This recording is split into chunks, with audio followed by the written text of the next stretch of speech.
আসসালামু আলাইকুম। কেমন আছেন সবাই? আশা করছি আল্লাহর রহমতে সবাই অনেক ভালো আছেন। আলহামদুলিল্লাহ, আল্লাহর অশেষ রহমতে আমি আমার পরিবার নিয়ে অনেক ভালো আছি। আমার আজকের এই ভিডিওটা যেখান থেকে দেখছেন সবাইকে জানাই ডোমেস্টিক্যালি ব্লগ ঘরোয়াতে স্বাগতম। আর আজকে হচ্ছে আমি যেদিন ঢাকা থেকে বাড়িতে যাই ওই দিনকার ভিডিও একটু আপলোড দিচ্ছি। আমি আর মাহি যখন ফেরিতে বসেছিলাম ওই সময় একটু ভিডিও করে রেখেছিলাম, নদীর ভিডিও। বেশ ভালোই লাগতেছিল। আর মাই খুব খুশি, ও যেহেতু বাড়ি যাচ্ছে আর ও ভাবছে যে আমি মনে বাড়িতে যে আগে যেভাবে ঘুরছি ফিরছি ওইভাবেই থাকবো, এই জন্য মহা আনন্দে আছে। ও আমাকে বলতেছে বাড়ি যাচ্ছে, আমাকে আর পড়ালেখা করতে হবে না। ও এখনও বুঝতে পারতেছে না যে আমি তো একেবারে চলে আসতেছি, আমার তো যাওয়ার পরে পড়ালেখা ঠিক মতন করতে হবে, ওইটা আসলে এখনও বোঝে নাই। আর আসার পরে তো ওকে আমি স্কুলে ভর্তি করেও দিয়েছি।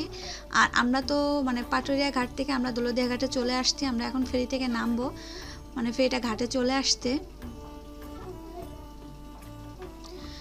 আর এটা হচ্ছে বাড়িতে আসার বেশ কিছুদিন পরের ভিডিও। মাহির বাবা আমি আসার পরে 5-6 দিন পরে আসছে। ও আসার পরে একটু মাঠে ঘুরতে গিয়েছিলাম, ওই সময়কার ভিডিও।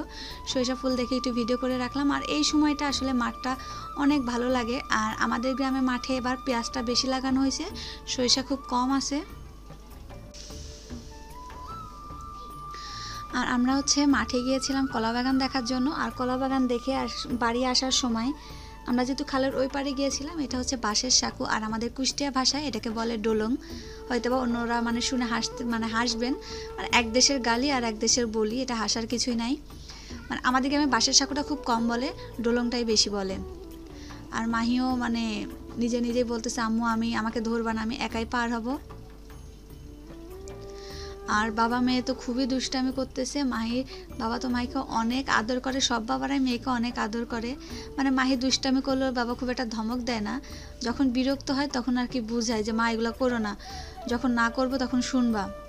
কিন্তু বাবা যেহেতু চলে যাবে, মেয়ে যেহেতু বাড়িতে একাই থাকবে, এই জন্য আজকে দেখি কিছুই বলতেছে না। ও যেটা বলতেছে সেটাই শুনতেছে, যে অনেক দিন ওর সাথে আর দেখা হবে না।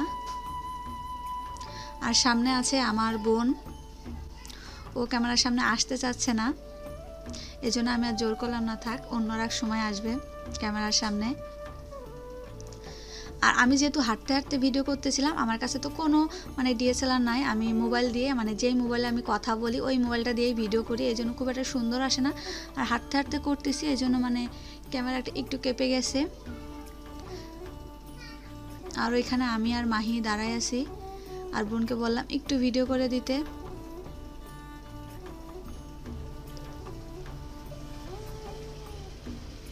আর গ্রামে প্রচুর শীত, আর শহরে যতদিন ছিলাম শীতের কষ্ট হয় নাই, কিন্তু গ্রামে আসে প্রচুর শীত।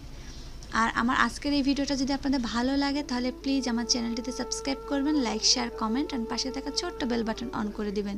আর আজকের মতন আমি এখানেই বিদায় নিচ্ছি। আল্লাহ হাফেজ, আসসালামু আলাইকুম।